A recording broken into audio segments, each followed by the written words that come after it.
Welcome to TheseBattlesAreTooShort.com. Let's time for the battle of the day. Well, in this case, 2 battles, because you know what? These battles are so short, I could fit 2 of them in. Let's do it! So we gotta wait for this GTS crap to load, because I saved a few battles under the GTS, so I gotta upload them all today. So it's a battle against the sooooo, who sends in his Spirit Tomb as his lead. I'm like, bro, who leads with a Spirit Tomb? So I lead my freaking Terekian like, roar, and stuff. So I set up my Stealth Rocks because I figured he was going to switch, but he doesn't switch, he just goes for the curse. What is with these ghosts and cursing? I swear! That's the second ghost coasting I've seen today.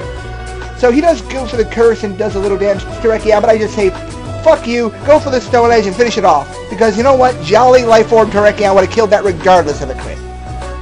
So I get hurt by the curse a little, and I don't care at this point because it's now Death Water because he doesn't have a spinner. So he goes into the fighting champion. I'm like, no, I got the ghost. You can't hurt me, bro. Because I fear the Mach Punch. I don't want Terekian to die to something stupid like that. But he just sets up a bulk up, which really, really terrifies me. Because had I gone for the close combat, it would have done substantial damage, and I would have been able to weather this attack a lot. Because the burn would have killed him off eventually, really quickly. So now I gotta stay in Confagrius and be like, yeah, I'm a sack, hit me. I'm a sack, hit me. But he goes for the Earthquake, so he doesn't actually have physical contact with me, so he doesn't lose his guts. Like a Brainiac or something. But I kill him with a Memento, because I'm like, now's as good a time as any to try and get a Memento off and sweep the rest of his team. So you know what?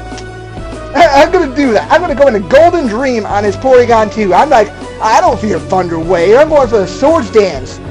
But guess what? He Thunder Waves me, so I don't care, because you know what? I don't fear the Thunder Wave. Porygon 2 can't hit me, and I'm allowed to set up another another sword attack, Swords Dance on this thing, because he can't hurt me. So I set up a second Swords Dance, and I'm like, yeah, get in there, bro. +4 Life Orb Lucario. So he goes into Credilli, which I go to the close combat this turn, because you know what? I ain't predicting that shit. I go over the close combat, and boom, Credilli's gone. There is no way anybody's stopping me now. I got a Lucario, the awesomest Jackal, the sexy pawed monster. Come on, let's do it. So he goes into Godfather. I'm like, no way. You don't have Mach Punch. I'm going for the extreme speed. So I kill him off with the extreme speed because for some godforsaken reason, that Conkeldurr doesn't have Mach Punch. But now he goes into Ninetales, and I'm like, I ain't fearing no Ninetales. Get in there with that extreme speed. So I go in there with the extreme speed, and guess what? Ninetales gets wiped out. What do you expect, right? So he's like, no, I'm going into Am I Hot? So it's like a Volcarona or something who gets rip-raced by the Stealth Rocks.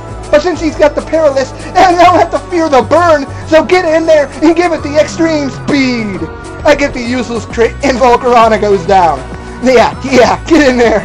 So he goes into Haxi, which is a freaking Porygon 2. I go for the extreme speed, trying to predict him to use like Tri-Attack or something. I don't know. But he doesn't do it. He goes for the Recover. So at this time I'm like, he's going to try and Recover Stall my Life Orb. So you know what I do? I go for the close combat. I'm like, no, fuck this. Kill the Porygon 2. Get out of there and die. Gah! So I go for the close combat, and guess what? It wipes out the Porygon 2. So that's good game, GG, and all that stuff. This has been Digital 3. Keep on for the next battle. Welcome to Furryland. Oh my god! There's a second part, another battle, all in the same video. This is like amazing.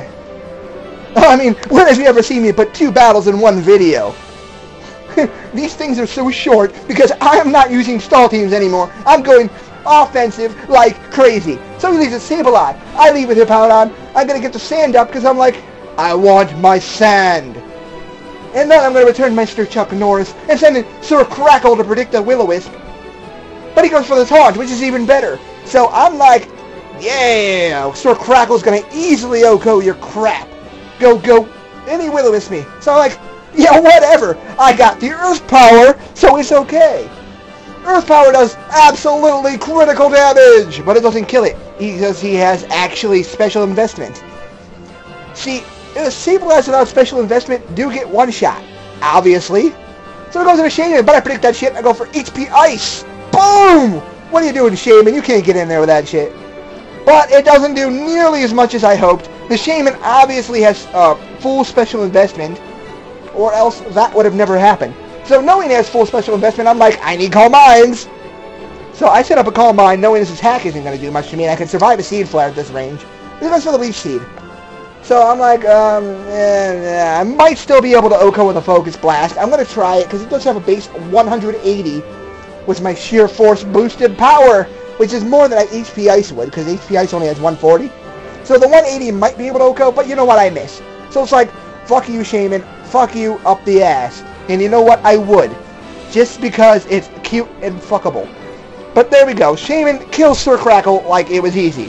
But you know what? That's going to be the end of his streak, because I go into the freaking monster of this game, the Mamoswine, who sets up the substitute like nobody's business, and goes for the Earthquake on the Metang. Metang is not liking that Earthquake. Eviolite or not, it takes a crap ton of damage and knocks it into the red zone. Meteor Mash breaks myself, but you know what? I'm going to keep trying to outstall his Meteor Mash to a substitute, so I set up a substitute. But he goes into Starmie. Now, Starmie's a monster because he goes for the Surf and breaks my sub. But you know what? I go for the Earthquake. He does have the Life Orb recoil, so my Earthquake will easily take out the Starmie. Like, it was so easy, it's not even funny. So Starmie hits the trailer and gets on the road. Now he goes into Heatran. I'm like, I don't fear you, Heatran. I got the thick fat. Look at this fat. You can't beat this crap. So I Earthquake the Lava Plumer. I'm like, shake the ground, I'm fat. And he kills the Heatran. So Heatran goes and dies. Yeah, that's it. So he goes into Sableye. I'm like, Ice Shard, I'm faster than you, bitch. So Sableye goes and dies. Mamoswine is Mr. Anti-Metagame. You can't beat me. So I go for the Ice Shard. I'm like, Shaman, go die. Yeah, Shaman gets crit. So guess what? Shaman dies. Yeah. Get in there. So he goes into Metang. I'm like, hell no. Go for the Earthquake, bro. So Metang dies. That's 5 Pokemon gone by the freaking Mamoswine. So last Pokemon's Haxorus. He goes for the Haxorus. I'm like, Ice Shard! Because it's all or nothing type thing. Dragon Dance's Ice Shard 2 hits, KOs him. Doesn't Dragon Dance. He kills me in Outrage, and I can revenge kill him with anything else on my team. So that's exactly what I'm going to do. I'm going to go for the Ice Shard strategically and go into Riley 3.5, which is the new Excadrill, the boss, the Earthquake user, the Life Orb hitter, the one, the only. Yeah, Riley. You remember Riley from 4th Gen, don't you? Well, she's back. And that's been good game. Whew. That's a mouthful. This has been Digipal3, a.k.a. Gleam the Tri-Tailed Fox. See you next time, and enjoy your stay in Furry Lane.